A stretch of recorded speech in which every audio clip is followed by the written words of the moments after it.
I have permission to share the story of a healing.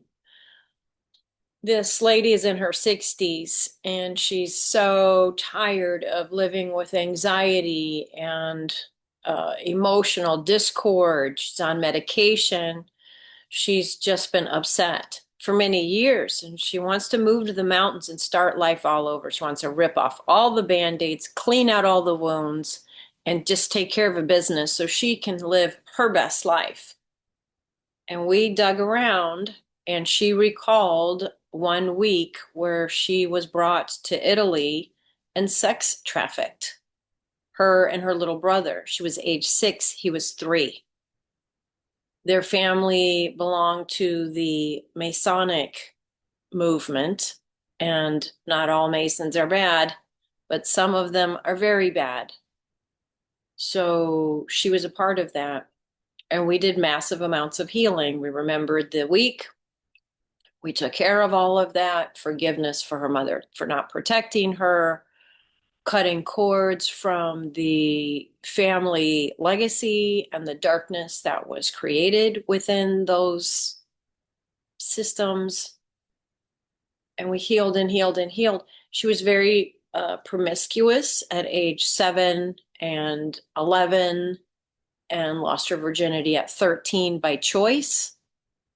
She was defiant and angry. And she became a vixen and used sexuality as a tool for herself. And we do these things and we don't even know why. We don't know why we behave in certain ways. And I describe the discovery as dot to dot, as if we're looking at a wall in front of ourselves and our mind's eye, and there's a bunch of dots on there, and there's an image, but we can't see because it doesn't have numbers, because there's pieces of information that are missing. So just like when they do a detective story and they put evidence here and there and a system and a clue and a something and a whatever and a question, and they start drawing the image. So when we had this discovery, she was able to have the clarity, which we don't have when we live from trauma, not in trauma, from trauma. And she had the clarity to say, yeah, yeah, okay, no wonder.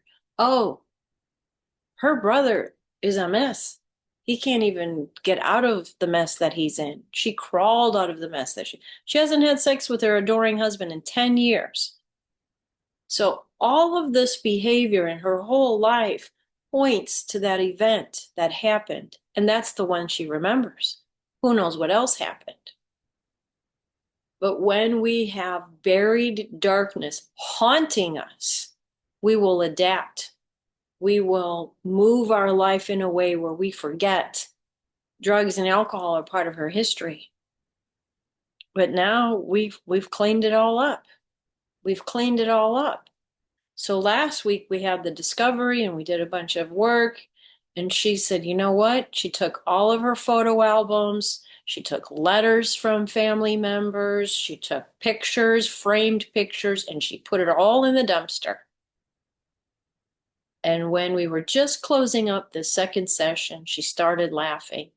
And she said, guess what? The garbage men are hauling that stuff out right now as we speak. I can hear it getting dumped into the truck. And she said, you know what? They usually come first thing in the morning. And this was at 1:30 in the afternoon.